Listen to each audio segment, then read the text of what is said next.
La position d'Israël est extrêmement délicate en ce moment. Il ne lui reste pratiquement plus de défense aérienne ni antimissiles. 8 missiles sur 10, ainsi que la plupart des soi-disant drones, pénètrent sans opposition sérieuse. Israël est dans une très mauvaise posture. En ce qui concerne les États-Unis, nous devons aussi garder à l'esprit que tous les radars très coûteux que nous avions installés dans la région ont été détruits, ce qui signifie que nous avons maintenant de grandes difficultés à détecter bon nombre de ces missiles tirés contre nous jusqu'à ce que, franchement, ils soient presque sur nous. Et enfin, rappelons que nous sommes à 6 ou 7 000 milles des États-Unis.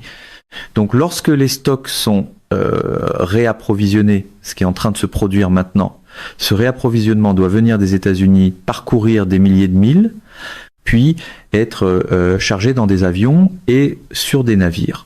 Tout cela prend du temps. Voilà ce qu'est réellement cette pause. Je pense qu'il y aura ensuite une tentative de lancer ce qu'ils espèrent être une offensive capable de gagner la guerre, mais je ne crois pas du tout que cela va se passer ainsi. Je pense que c'est quelque chose auquel les Iraniens se préparent depuis plus de 20 ans. Les Américains, bien sûr, ne sont pas préparés de la même manière. Notre base manufacturière a considérablement rétréci. Nous n'avons plus la capacité que nous avions il y a 40 ou 50 ans pour augmenter rapidement la production. Militairement, nous ne sommes pas du tout dans la même position que la Russie et la Chine en ce moment. Je pense que nous avons fait une erreur de calcul grossière. Nous avons supposé des choses qui étaient fausses. Nous avons supposé que nous pouvions intimider l'Iran. Nous avons supposé que l'Iran pouvait être isolé. Et je pense que nous avons complètement manqué la catastrophe économique que nous sommes en train de créer à l'échelle mondiale. L'impact se fait déjà sentir en Inde, où les citoyens font la queue pour remplir leur réservoir d'essence. Et ce n'est pas agréable. Une situation semblable existe au Japon. Cela se produit aussi en Europe. Les Russes, bien sûr, gagnent plus de 250 millions de dollars par jour, de plus qu'auparavant. Mais les Russes et les Chinois veulent tous deux mettre fin à cette situation parce qu'ils voient les chaînes d'approvisionnement être détruites. Si nous poursuivons cette prochaine offensive supposée décisive, je pense qu'elle achèvera toutes les infrastructures pétrolières du Golfe Persique, parce que les Iraniens ont dit très clairement que si vous attaquez nos infrastructures pétrolières, nos usines de dessalement, nous effacerons tout dans le Golfe. Il faut que cela cesse. Le président Trump doit reconnaître que les conseils qu'il a reçus étaient mauvais et il devrait congédier toutes les personnes qui travaillent pour lui en ce moment à la Maison-Blanche. À un moment donné, même l'illusion plaquée hors des instincts parfaits doit rencontrer la facture très peu glamour de la réalité. Il y a peu maintenant une certaine prise de conscience, ce qui explique pourquoi on tente de faire porter le fardeau à Israël ou à Pete Hegseth. Mais une observation importante est que la guerre iranienne, cette fois-ci, s'est fortement appuyée sur le renseignement spatial. L'Iran ne possède être pas ses propres satellites comme les grandes puissances spatiales, mais les Chinois et les Russes lui fournissent ce renseignement spatial. Par conséquent, tout ce qui bouge dans un rayon de 1000 milles autour de l'Iran est immédiatement identifié et repéré. Et cette information est reliée presque simultanément à tous les systèmes de frappe au sol à l'intérieur de l'Iran. La Russie et la Chine n'ont aucun intérêt à voir l'Iran détruit par nous. Elles n'ont aucun intérêt à voir la société iranienne se désintégrer. Personne dans la région ne veut que l'Iran devienne un État en ruine, avec les Israéliens et les Américains qui se précipiteraient dans leur imagination la plus folle pour prendre le contrôle des champs pétroliers et diviser essentiellement l'Iran en petits morceaux, tout en poussant des millions de réfugiés vers la Syrie, la Turquie, l'Arabie et finalement l'Europe. Rien de tout cela n'est souhaitable. Encore une fois, tout le monde s'est trompé dans ses calculs parce que Trump a beaucoup trop écouté les Israéliens et les Israéliens lui ont promis une guerre courte et décisive. Maintenant, ils en paient le prix ultime. La situation à l'intérieur d'Israël semble également de plus en plus tendue. Les rapports concernant le chef d'état-major israélien Eyal Zamir suggèrent que Tsahal pourrait s'effondrer sur elle-même en raison d'une pénurie de soldats, de la fatigue au combat et de la pression d'une guerre sur plusieurs fronts. Le problème ne concerne pas seulement les pertes, mais l'épuisement pur et simple d'avoir été en guerre non pas pendant un mois, mais pendant les 2 ou 3 dernières années. Nous devons aussi garder une chose à l'esprit, nous ne connaissons pas les véritables chiffres des pertes, ni pour nous, ni pour les Israéliens. Personne à Washington, à Tel Aviv ou à Jérusalem n'a intérêt à dire la vérité à qui que ce soit en ce moment. Ce n'est pas nouveau. Nous avons toujours retardé la divulgation des pertes dans toutes nos guerres.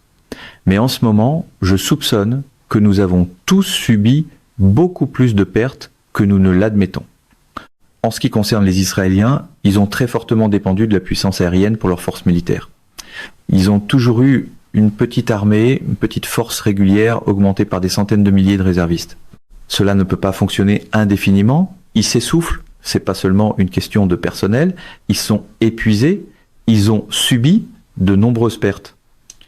Mais je pense que les Israéliens ont beaucoup parié sur le fait que nous serions leur infanterie, leur artillerie et leur puissance aérienne.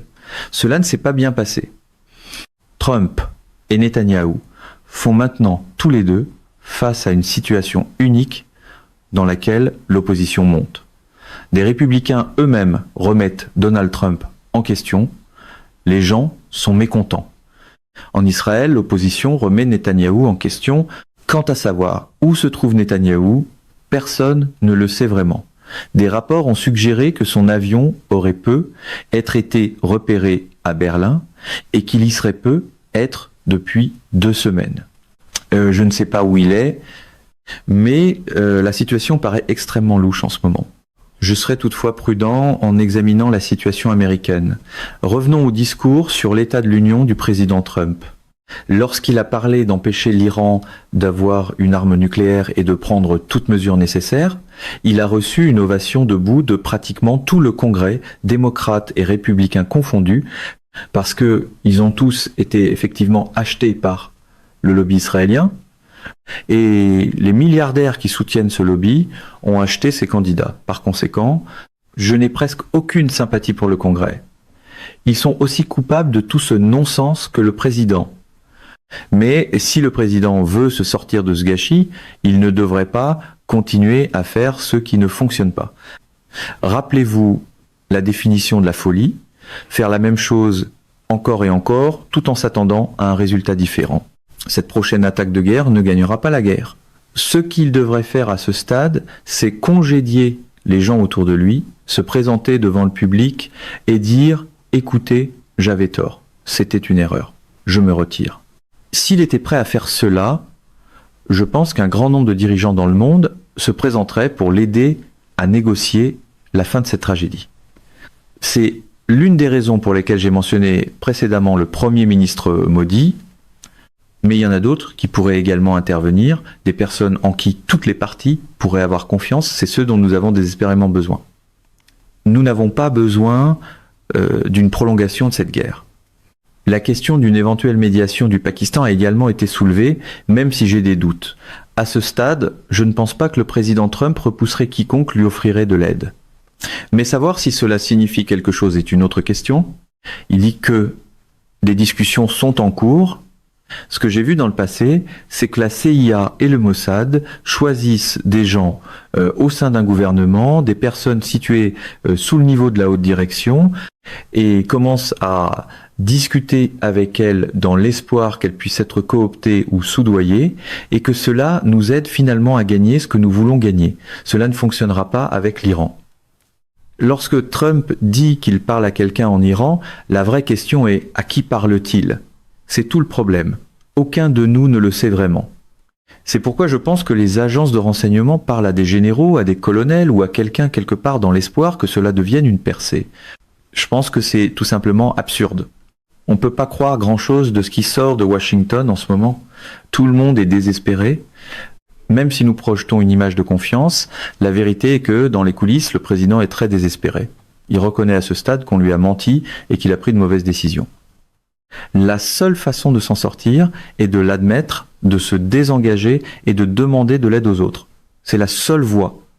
Mais pour le moment, le plan consiste à faire ce que j'ai dit plus tôt. Agir de manière insensée, doubler la mise sur ce qui a échoué par le passé et espérer que cela fonctionne.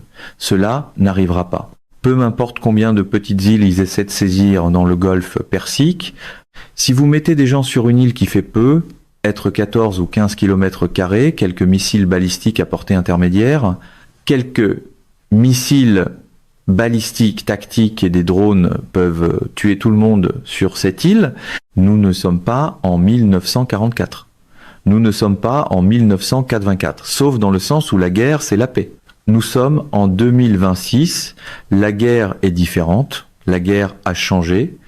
Si l'armement est épuisé et si la direction est tellement incapable de savoir où aller ensuite, alors la question évidente est de savoir comment les États-Unis pourraient encore doubler la mise. Il n'y a pas d'armes et il n'y a pas de direction.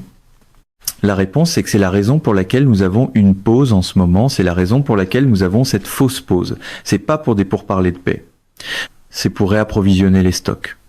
Je pense qu'ils font venir tout ce qui nous reste encore sur les tablettes aux États-Unis et l'acheminant vers le théâtre des opérations. C'est ce qui se passe avec la marine et l'armée de l'air. En même temps, lorsque les campagnes aériennes échouent historiquement, nous nous tournons ensuite vers l'utilisation de forces terrestres. C'est ce qui nous est arrivé au Vietnam avec Rolling Thunder. J'ai vécu cela pendant la campagne aérienne du Kosovo. Elle a duré 78 jours et au bout de 60 jours, il était évident que cela ne fonctionnait pas. Il y a eu d'énormes efforts pour pousser le président Clinton à engager des forces terrestres. Finalement, il a refusé. À la place, nous avons réussi à soudoyer les Russes pour qu'ils lâchent Slobodan Milošević et la Serbie et mettent fin à la campagne. C'est une idée stupide. Chaque fois que vous vous engagez dans un combat avec l'approche selon laquelle vous allez utiliser uniquement la puissance aérienne, parce que vous ne voulez pas de perte, vous vous préparez à l'échec. Les États-Unis ont une longue liste de tentatives et de succès en matière de changement de régime. Peut être 4-23, mais cette fois-ci, il pourrait échouer.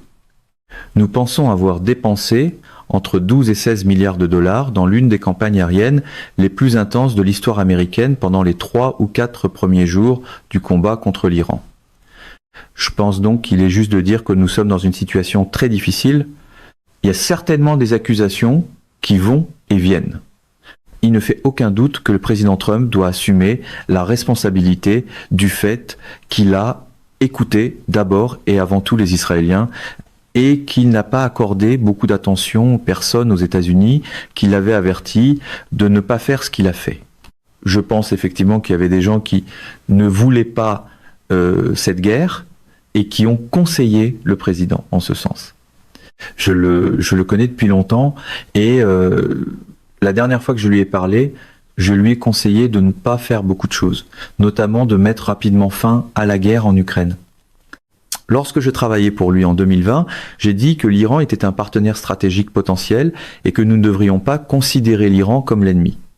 Tout cela est tombé dans l'oreille d'un sourd. Rappelez-vous qu'il s'est entouré de milliardaires de New York qui sont tous très loyaux envers l'agenda israélien et qu'il a reçu beaucoup d'argent de ces gens afin d'être élu président des États-Unis. Je pense donc que lorsqu'il a été élu, il savait qu'à un certain moment, il devrait livrer ce qu'il avait promis. Je ne pense pas qu'il ait vraiment été pleinement informé de ce qui se passait. L'Iran, une nation de 93 millions de personnes et d'une taille équivalente à environ la moitié de l'Inde, ne va se rendre à personne.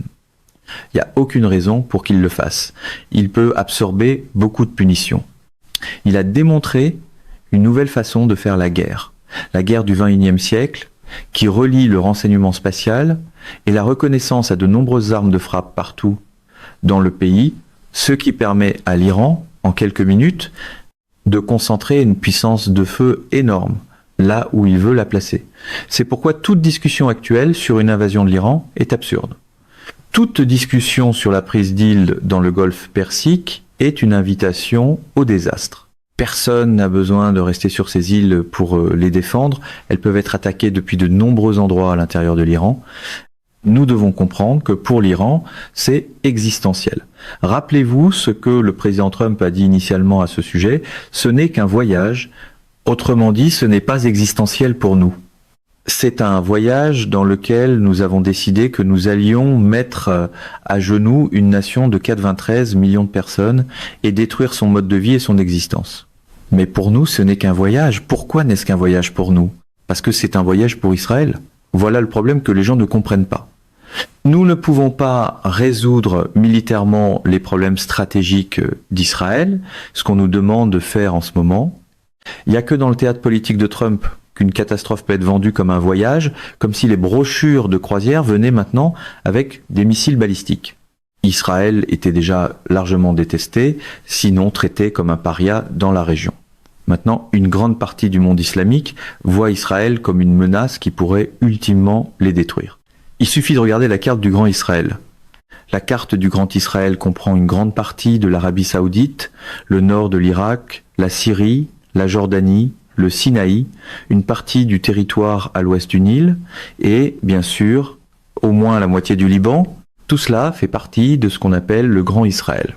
Pendant la Deuxième Guerre mondiale, nous avions quelque chose appelé la Grande Allemagne.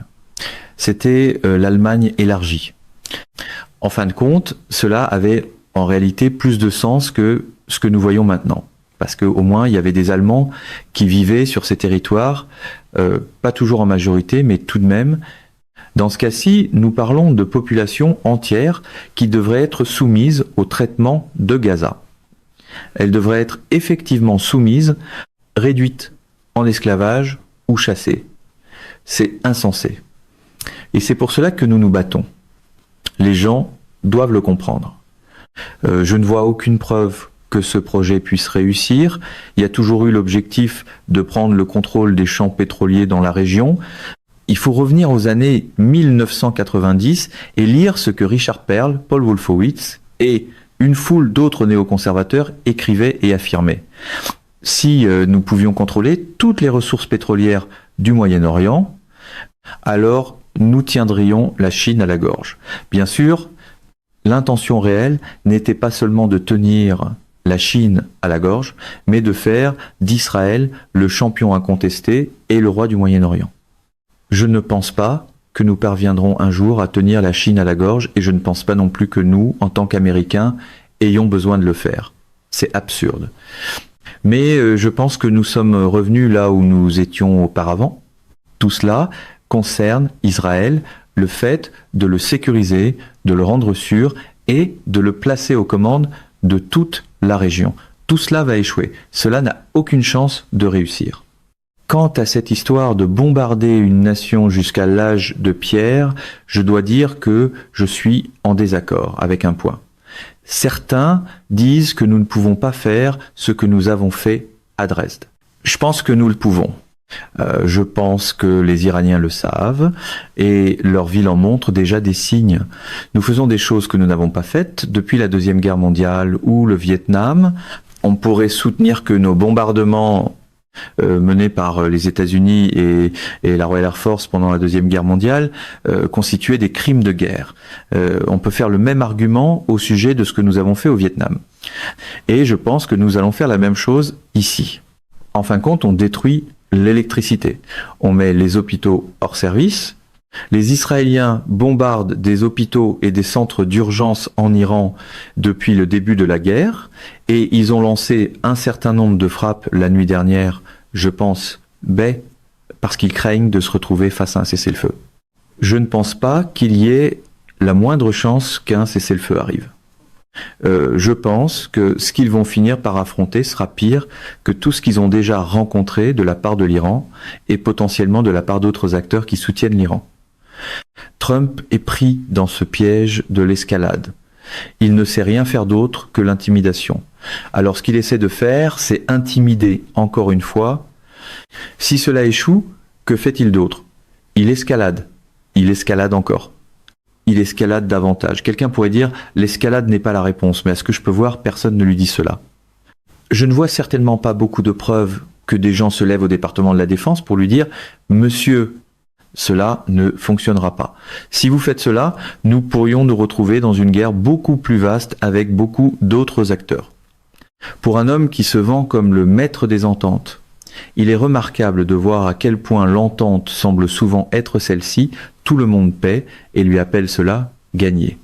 Il pourrait aussi y avoir une escalade au-delà des frontières de l'hémisphère oriental. Autrement dit, pourrait-il y avoir une escalade ici, dans l'hémisphère occidental, contre nous? La réponse est oui. Les cartels de la drogue, qui ont toujours été la véritable menace contre nous au Mexique, sont alloués. Ils ont intérêt à continuer de faire circuler de la drogue et des personnes dans les deux sens à travers nos frontières et nos eaux côtières. Pourrait-il coopérer avec l'Iran? Absolument, sans aucun doute. Il existe déjà des cellules du Hezbollah au Mexique. Elles n'ont jamais agi contre nous, mais elles existent. Les cellules sunnites, le groupe État islamique, Al-Qaïda et la mouvance Al-Nosra ont été beaucoup plus actifs au Mexique. Toutes ces choses pourraient nous exploser au visage à l'intérieur même de notre pays. Ils pourraient détruire nos raffineries et nos infrastructures pétrolières. Qu'en est-il de nos centrales nucléaires? Pourrait-il y provoquer des accidents? Il y a toute une gamme de choses possibles. Nous n'avons pas fait ce que nous devions faire pour sécuriser nos propres infrastructures. Nous avons commencé sous Obama, mais Obama a détourné l'argent qui devait servir à la modernisation du réseau électrique et à d'autres choses vers les poches de ses partisans de campagne. Nous n'en avons donc pas retiré grand-chose. Nous devons vraiment porter attention à nos propres infrastructures nationales, en particulier à notre réseau électrique. Donc oui, je pense que ce type d'escalade pourrait se produire. Lorsqu'on discute de la personne que le président Trump écoute, il vaut la peine de noter que Joe Kent a soit quitté le cercle, soit en a été écarté. C'était une voix de raison qui n'est plus là, même s'il avait déjà été mis à l'écart depuis octobre dernier. Puis il y a Lindsey Graham qui pense que c'est un moment déterminant. Il a dit qu'il ne fallait pas se tromper sur les gens avec qui nous avons affaire, que l'Iran utiliserait une arme nucléaire s'il pouvait en obtenir une, et que l'Iran essayait d'en obtenir une. Il a félicité Donald Trump d'avoir empêché l'Iran d'atteindre un seuil de percée qui lui aurait permis de construire 8 ou 10 bombes nucléaires, lesquelles, selon Graham, auraient un jour été utilisées. Graham a ensuite présenté la situation comme l'un de deux scénarios, soit la capitulation du désir de l'Iran de faire régner la terreur sur le monde par la diplomatie, soit une attaque militaire massive, détruisant la capacité du régime à faire la guerre. Il est clair vers quoi il penche. Il veut cette attaque militaire dévastatrice. Il a aussi dit qu'il n'y a aucun objectif commercial à de l'uranium enrichi à 60%, que nous devons mettre la main dessus, et que l'Iran doit soit nous le donner, soit nous devons le prendre. Quant au détroit d'Ormuz, il a soutenu que lorsque tout cela sera terminé, si l'Iran a encore la capacité de contrôler le détroit à l'avenir, alors le monde aura échoué, et il ne pense pas que Trump laissera cela se produire. L'idée que l'Iran contrôle le détroit à l'avenir doit être écartée. L'idée que l'Iran puisse redevenir le plus grand État commanditaire du terrorisme doit être écartée. L'idée que l'Iran puisse un jour avoir une arme nucléaire ou fabriquer des missiles pour nous menacer dans la région doit être écartée. Autrement dit, il l'a exposé clairement. Le seul résultat avec lequel il peut vivre est un changement de régime. L'Iran ne peut pas contrôler le détroit d'Ormuz. L'Iran ne peut pas être autorisé à avoir du matériel nucléaire. L'Iran ne peut pas avoir ces choses. Mais la seule façon d'accomplir cela est de vaincre complètement le régime lui-même. Sans armée terrestre pour entrer et le faire, la question est de savoir comment cela serait même théoriquement possible. Nous devons revenir en arrière et comprendre quelque chose. Lindsey Graham a bénéficié de la largesse israélienne dans la communauté ici, aux États-Unis. Il est un porte-parole vigoureux de leurs intérêts. Encore une fois, cela nous ramène au point de départ. C'est l'agenda israélien. Quelqu'un doit se lever et demander pourquoi cela devrait être notre agenda. Nous avons bâti notre politique sur des mensonges et des représentations trompeuses des événements et des personnes pendant plus de 40 ans avec l'Iran. Chaque fois que les Iraniens se sont approchés de nous en espérant établir une relation améliorée, nos amis du lobby israélien et les milliardaires qui les soutiennent sont intervenus pour l'empêcher. Maintenant, ils ont la guerre qu'ils pensent vouloir. Le danger est très clair. Si nous nous lançons dans le plan de destruction totale que cet homme veut, une guerre totale contre l'Iran, nous invitons de futures frappes nucléaires contre les États-Unis. Voilà ce que nous devons comprendre. Nous ne pourrons pas frapper qui que ce soit en toute impunité. Je pense que les Chinois et les Russes l'ont clairement fait comprendre. Je ne vois aucune preuve qu'ils veulent une guerre contre nous. Mais s'ils pensent qu'Israël va employer une arme nucléaire, et encore moins nous, alors je pense que toutes les hypothèses tombent. En ce moment, toute la région se retourne de manière décisive contre nous et contre Israël, la majeure partie du monde aussi. Ce non-sens selon lequel nous allons tout régler pour le monde est vide. Il ne se soucie pas du monde. Il n'y a aucune preuve que nous nous soucions de ce qui arrive. Le reste du monde est sur la route d'une dépression économique. Il faut regarder les milliers de milliards de dollars de richesses détruits sur les marchés asiatiques. Il faut regarder le Sud global et comprendre les conséquences là-bas. Ils n'ont pas d'immenses réserves de pétrole ou de liquidités. Ils vont sombrer. Nos amis au Japon et en Corée vont tous sombrer financièrement à cause de cela. Contrairement à la croyance populaire, cela ne met pas fin à l'Iran en tant qu'État ou nation, mais cela nous met dans la tombe en ce qui concerne notre position internationale et notre capacité à faire affaire avec les autres.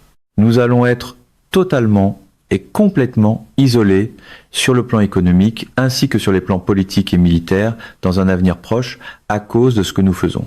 Les gens aux États-Unis ne le savent pas. Ils ne le comprennent pas. Wall Street a été décrite ce matin par quelqu'un qui regardait les indicateurs comme étant complaisantes. Ils ne comprennent pas. Les gens pensent que nous contrôlons le monde. Ce n'est pas le cas. Nous allons recevoir très bientôt une dure leçon à ce sujet. L'impact sur le pétrole pourrait être énorme. Les Houthis disent que si cette attaque est lancée ce soir, cela pourrait être le déclencheur qui les amènerait à fermer le détroit de Bab al-Mandab.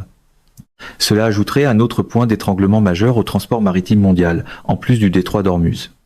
Cela augmenterait le pourcentage de transport maritime coupé, et de nombreux pays, en particulier l'Arabie Saoudite, utilisent déjà cette route comme voie de contournement du détroit d'Ormuz. Si les Houthis mettaient leurs menaces à exécution, possiblement avec l'aide de l'Iran, et fermaient aussi le Bab al-Mandab, les conséquences seraient graves. Repensez au pipeline qui longeait ce que nous appelions la route du pipeline pendant l'opération Tempête du désert. Ce pipeline peut être détruit à n'importe quel point, à n'importe quel moment, si les Iraniens veulent le faire. Ils n'ont pas nécessairement besoin de détruire Jeddah ou l'un des ports de la mer Rouge. Ils peuvent simplement détruire ce pipeline. La plupart des pipelines qui se dirigent vers le nord ne fonctionnent déjà plus de toute façon. Les Européens sont donc déjà dans un désert lorsqu'il s'agit de pétrole, sans pétrole.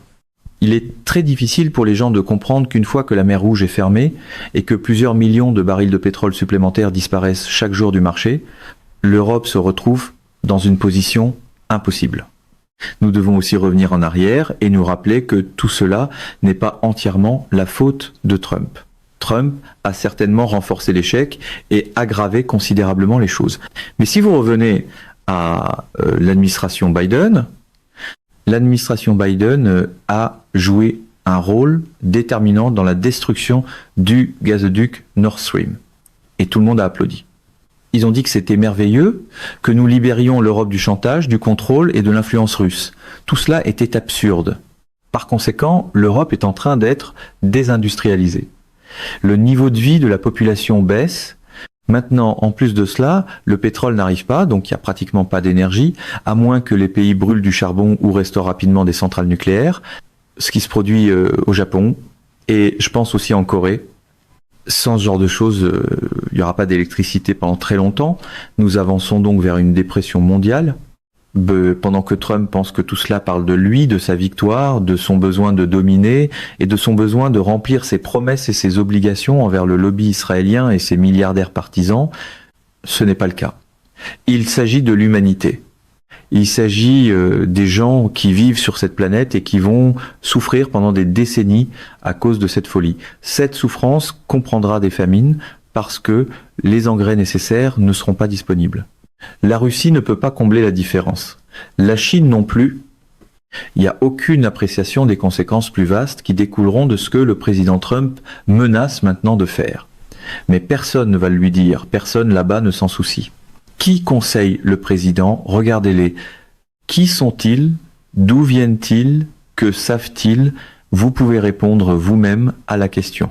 Avez-vous déjà rencontré un officier de l'armée de l'air qui ne croyait pas au plus profond de lui-même qu'avec assez de bombes, assez de missiles et assez de roquettes, l'armée de l'air peut tout gagner. Moi, jamais. Chaque officier de l'armée de l'air que j'ai connu considère cela comme un article de foi. Si vous leur donnez simplement tout l'argent, toutes les munitions, tous les missiles et tous les avions qu'ils veulent, ils croient pouvoir gagner n'importe quelle guerre, n'importe où. N'importe quant. J'ai entendu cela pendant des années. Alors, oubliez les conseils militaires. Ils vont être catastrophiques. Cela nous ramène aux personnes du cercle intérieur qui lui disent qu'il est en train de gagner. Dans l'orbite de Trump, gagner semble souvent vouloir dire se tenir dans la fumée, pointer l'incendie et déclarer que l'éclairage est magnifique.